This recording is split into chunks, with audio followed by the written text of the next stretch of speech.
Okay, so why is it so important that you know certain terms and vocabulary? I don't think it's because you need to worry about people ripping you off or taking advantage of you as much as when you're talking to a financial advisor or somebody like that who's trying to help you out with your retirement money.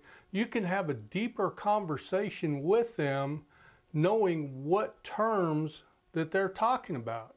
And they'll pick up on that really quick. They'll pick up and they'll tell you, hey, you know quite a bit. So they can talk to you at a little deeper level. So here's one of the terms that gets people thrown off is RMD, or Required Minimum Distribution. And basically what that is the federal government has been letting everybody save their money in a 401k plan for all these years. And there's like $6.9 trillion in 401ks that are tax deferred and have no taxes paid on them yet. So what the government's doing is they're saying, hey, we gave you this money tax deferred for so many years. So I think it's sitting at 73 right now and might be moving to 75.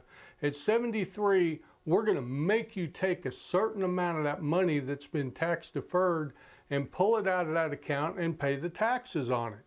And I really don't have a problem with that because $6.9 trillion that doesn't have any taxes on it, that's a lot of money. But anyway, you can draw your own conclusion to that. And on the other side of it, you have what are early withdrawal penalties. And I don't know the exact reason why they set those up, but if you take your money out of your 401k account or your individual IRA, traditional IRA, before age 59 and a half, there are penalties associated with that. And the penalties are fairly steep. So if you're planning on retiring at 55 or something like that, you may want to think about getting into more of a brokerage account where you've got some money put to the side that you can live off of until you're 59 and a half and not have to pay those penalties. Okay, so what are the differences between a 401k plan and an IRA? So a 401k plan is a plan set up through your employer, and most of the time they give you an incentive to save by matching your contributions. And it's a great plan. I think it's helped out a ton of people. As the pensions have started to dwindle away, these 401ks are giving you an opportunity to save some money and tax deferred money. So it's a great option because as you get a little older, you're at your peak earning years. And what do you need during your peak earning years, especially once you don't have a lot of deductions with children and whatnot? You need tax breaks. So it's a great thing for me. Now, an individual retirement account is an account that you can set up and you can put in tax deferred money into that account, or you could open up a Roth, either way, and you can put money in that account and get some of the benefits that the 401k plans are giving. Now, with an individual IRA, you're obviously not getting any, matching contributions. So, but still, if you work for an employer who doesn't have a 401k, or you work for yourself in that type of business, open up an IRA, and that's a good opportunity for you to save some tax dollars and help you out in your retirement later on. Okay, so we touched on it just a little bit. What's the difference between a traditional IRA 401k and a Roth IRA 401k? Well, the difference is a traditional account, you put money in before any taxes are paid on that. It's called tax deferred. Tax deferred means that later on when you draw that money out and go to use it, you're going to have to pay the taxes on it. And the thought process is when you get older, you're going to be in a lower tax bracket than you are when you're putting it in. So, there's some strategy to that, and talk to your financial advisor. Again, none of this is financial advice. I don't know your situation and I'm not a professional. So, talk to a professional, and I go through that in several videos.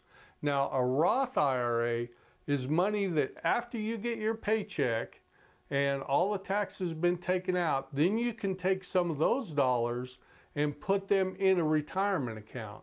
Now, the advantage to that is when you put that money in, you do not have to pay taxes on the money that money earns. After a certain period of time, there are period limits, and right now they're 5 years. You got to keep it in there, but that may change in the future. A Roth IRA is a great tool for you also.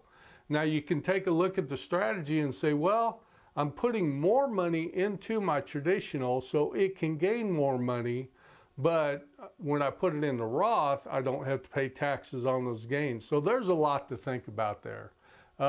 My advice actually would be to be into both of them. Because when you're first like me, I retired a little bit early, I need a bigger Roth to kind of offset for the taxes and everything, because there are a lot of tax implications when you get into retirement. So also a Roth is pretty limited in how much you can put in. I would suggest maxing out your Roth and then putting the rest of it into your traditional, but you know, I wished I had done that so I had more money in my Roth account. All right, and another term you'll hear once in a while, you know, your financial advisor or the people you're talking to, they may say, do you have any windfalls coming up in your future? So a windfall is a larger amount of money that's going to come to you in the way of an inheritance, a trust, a big tax refund, something like that, a windfall of money. And there's a lot of terms like that you'll probably hear, and I assume if you're watching these type of videos, you may have already run into some of these terms and wondered, well, I don't fully understand what that is.